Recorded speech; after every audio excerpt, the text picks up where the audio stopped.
We need the Jeopardy team thing. told me they had it, so That's what I heard. Okay, there come we on, go. guys. Did this crime.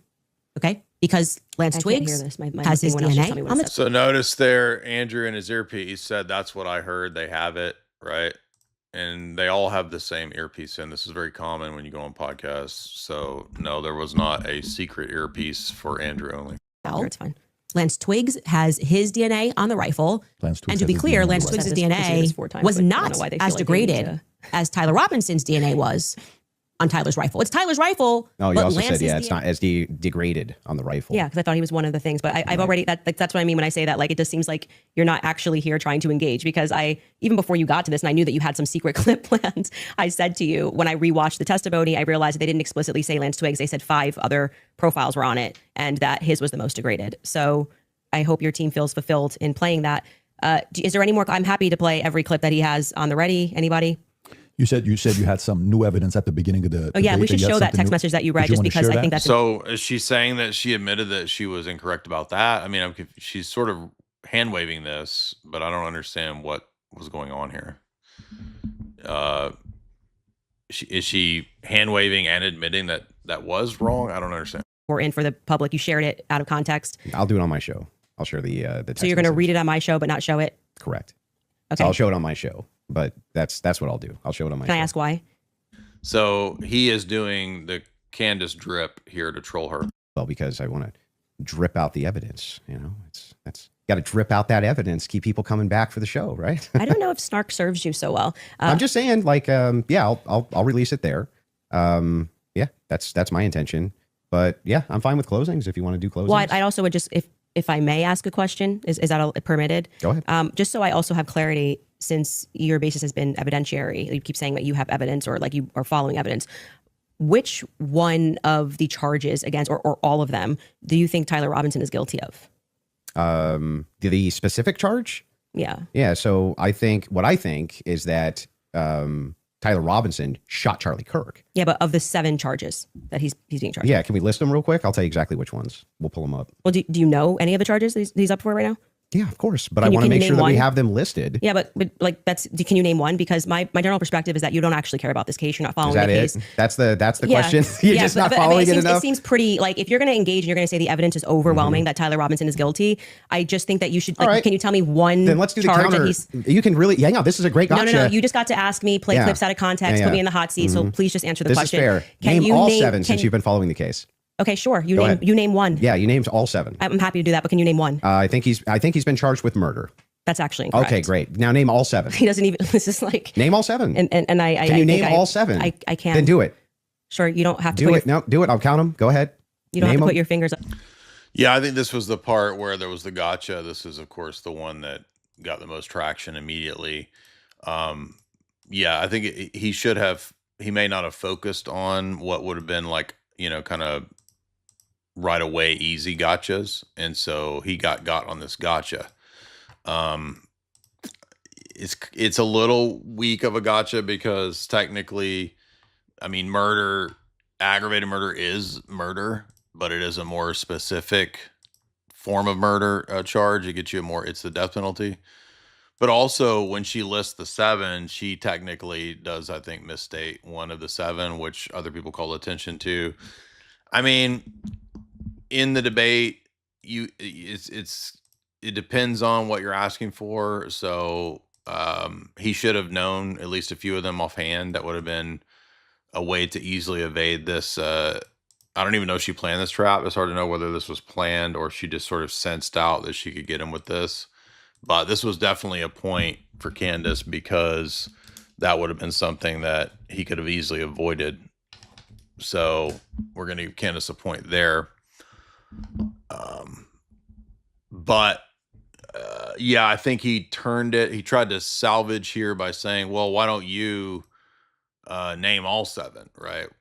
Yeah, that was not a good look there. Okay, name them. Yeah, sure. Name them. The first charge is aggravated murder, because that's what carries a death sentence in the state of Utah. No, Next. that's not. That is literally not murder. Okay. And next. so just for people, I don't have to do it in a time limit. I mean, it is murder. It's just a more specific charge with more with a stiffer penalty. But yeah, he still didn't get it here. There's nothing going on. and just to explain to people the difference of why that really matters and shows that he doesn't actually care about this at all, is because aggravated murder, it's narrowly defined, Just and because avoiding it the carries question. a death sentence. I'm going to answer the question. Okay, You're I'm just going to waiting. recognize that your strategy of thinking that people are intimidated when you try to put a time constraint doesn't work, and you'll be better the next time you debate I got someone. it. I got it. Give me the other ones. The more you cut me off, the longer I'll take. Do you want to just wait for me to finish of why that's a big difference so that No, I people just don't walk want away? you to list the charges. Yeah, I'm going to do that. You just don't get to pretend that there's a time constraint for me to do that. Well, how long does it take you to list 7 charges? Because I'm speaking. You just got to. It sounds like you're just delaying it because you don't know. Yeah, I mean, Andrew was really calling the bluff here, right? He thought the best strategy would, and I don't blame him for in the moment doing this. Like if I was on the hot seat, in this kind of a setting in a debate, I've been in a lot of hot seats in high profile debates. You have to think quick. You're on the fly, and he opted here to call her bluff, and this was a huge mistake. I know all 7 of them, Then and I'm tell going to me say them. again, because you're going to get embarrassed. You don't have to rush this. I'm also showing an example of a very flawed debate strategy. I actually am well, I under got no one. time constraint. I got one. Great. The second charge is the felony discharge of a weapon. The next 2 charges are for obstruction of justice. Okay. The next 2 charges are for witness tampering. And the What's final, the specific charges though? that is them. Obstruction of justice, Both of obstruction those- of justice, witness tampering. Okay, wait, and there's no other specifics to them. Well, I can tell you why he's being No, charged no, with no, it. just the charges, and then 7. Yeah, see, the bad thing is when you try to be an a-hole and it doesn't work. What's the 7th? The last charge is violence in front of a minor. Okay, got it. So then he's being charged with murder. You just say aggravated murder. That's the distinction. You just want to. It's a massive. It's Got like it. you cannot Massive. say murder versus aggravated Massive murder. distinction. This gets to the entire crux of why him being up for the death sentence. And I actually find the defense's filing about why this is not aggravated to be very compelling of why. So this was really her strongest point so far, for sure, because not only does it demonstrate that there were some things that he really should have been familiar with. I mean, I think we could have given an excuse for anybody not offhand listing all 7, but it showed that she's been in these documents and read them. Whether she's got logical conclusions for all of her assertions, I don't think she demonstrated that at all very, very much. There was only a few places where she did have some good rejoinders. But she definitely knows this case, and that was her strong point, was that she's very familiar with the materials. That doesn't even necessarily mean that she's got the best reading comprehension, but she knows the details. So she's detail oriented. And in that, she seems to be very talented that way. So she's got good rhetoric. She's got good, here at least, she's got good rhetoric, good detail specific memory recall, which is very good in debate, very important in the debate. And so I would say, just on an entertainment level, like, she's a very good talker, very fast thinker. I don't think she's the best at reading comprehension, and she's not very good at logic, but she's definitely got the rhetoric here. So we gave her a point for that, for sure. Aggravated murder. Actually, if the state was going to even try to pull this off, they should have charged him with just murder. And then I do also, again, want to stress to audiences that debate strategy of thinking that you have to speak faster, or somebody puts your hand up and they try to pretend like it's some sport. I think he thinks it's a blood. I think she also got a really good audience point score with calling out what she was saying was his tactic, because he was trying to force her to quickly list all 7. And it was a good rhetorical strategy to call out that it looked like a cheap move to try to force her to do that really quick. And then Andrew called the bluff because I think my assessment is, I think he thought that she wouldn't list all 7. And so, yeah, that was 2 kind of rhetorical wins there. It's not. It's about being right and being principled when you're engaging. And you can make mistakes. I make mistakes all the time, but at least be genuine in pretending that you care about this case enough to know one of the 7 charges that are up against Tyler Robinson when you say the evidence is overwhelming that he's guilty. That was, and then she even capped it off with like a call or a questioning of motive and sincerity, which, whether you think is or isn't the case, she effectively conveyed to the audience that that was a huge blow to motivation. At least, I'm not saying even if you believe 100% everything that Andrew believes, or you believe everything 100% that Candace believes, Candace effectively questioned for the optics the motives.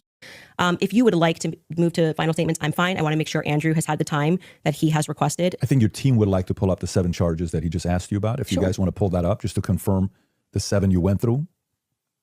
Can you guys zoom in a little bit? For aggravated murder, felony discharge of a firearm, obstruction of justice, which is counts 3 and 4, 5 and 6, tampering with a witness, and count 7, violent I said offense in the presence of a in front minor. of a child.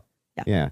So 5, 6, tampering witness, 3rd-degree felony. Now, I did notice something I just was curious about. If I'm just wondering, when you pulled out your phone just before you asked that question, did somebody by chance text you that question? You can check my phone. I'm just curious. No, you can absolutely not. I have not had one communication with a single person, not even my producers who are in there this whole time we were here. You want to check my phone?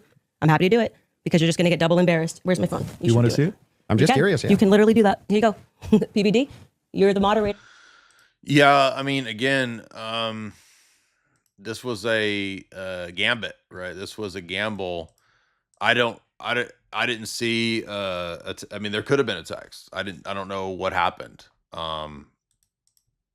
So this is, and this calls into question like what I've been saying, right? Or not calls into question, but it calls to mind what I've been fussing about, which is a potentiality of people cheating, right? So this was a gamble again to go with that. I don't know what happened, but let's see. Take it. Let's see See it. if anyone was texted at all during this debate All right. about the violent charges or anything. Now, in debates, these are the most intense, exciting moments when there's somebody's on the hot seat, whether you got them on the hot seat or I'm on the hot seat. I'm talking about my experience in debates. And that's probably the hardest part of the debate for you or the opponent, right? Is when you have to make a quick decision, right? So sometimes you have to make a quick decision, for example, as we've talked about in debates, which thing that the opponent said am I going to focus on? Let's say I had an opponent that in their opening statement, they said they're going to say a bunch of stuff, right? And you'll notice every time I listen to an opening statement, I take a bunch of notes. What I'm doing is I'm highlighting where I hear the major mistakes. When I do my rebuttal, I'm not going to get to all those. And I have to think quick, okay, what are my strongest points of critique in what they said? Because I might have 10 things. I'm only going to have time to get to 2, maybe 3, depending upon how long the rebuttal is. Now, that doesn't mean it's all worthless, because I might be able down the line to go to some of those other key mistakes that I think they made, right? I might be able to pull up the next biggest mistake when maybe they bring that topic up. Maybe they don't know what I listed. They mention that topic. I get to say, well, wait a minute. Funny you said that, because I had in my opening critique this point that you messed up on, blah, blah, blah, blah, blah. So you got to think really quick that I've got to balance out what gambits and risks I want to take.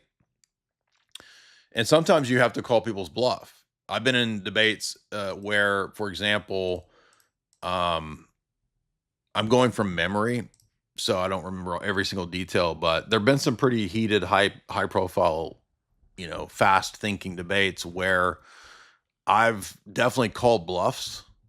Like, oh, I don't actually think you know about that. Well, let's just take Erudite. This was a classic example, right? Erudite hinged a whole bunch of her argumentation a year ago on the fact that she was an educated philosophy student. She had this undergraduate, studies in philosophy. And so when we were on the Whatever podcast, I had a huge gamble.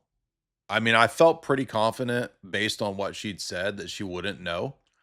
But it was a huge gamble to say, I'll bet you can't name I don't remember if I said 5 or, can you name a few philosophers, 5 philosophers and some works?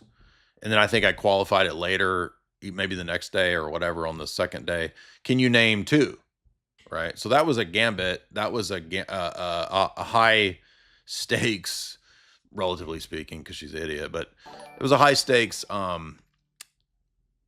gamble, and it paid off because she didn't know. Now, fast forward a year later when she came back to debate, and I went up to her in, the Q&A, and that clip went viral. I noticed Jake, by the way, Jake put it up, and it had almost 600,000 views just on Jake's version of it. So that one's getting close to 1 million views now.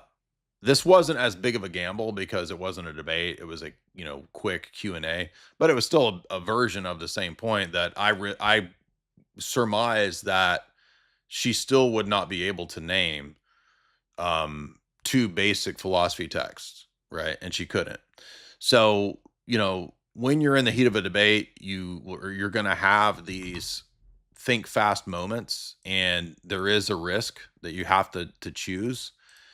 And I think Andrew doubled down again with trying to call her bluff on the text. And so let's see what PBD says here. I'm looking through this. You give me permission. You have full permission to go through my phone. I don't need to cheat. Now, by the way, people are saying that there were a lot of stipulations that Candace had that she would leave the debate. I don't know if this is true. I'm just saying that people are saying this. This is what, we've heard. She might walk out if XYZ occurs, right? If you do this, I'm out. If you do this, it's over, blah, blah, blah, whatever. So, Andrew might have thought, or he might have heard something in his earpiece, I don't know, that, if this happens, or ask her this, do this. So maybe he thought, like, maybe he had information that led him to think that this was a worthwhile gambit here.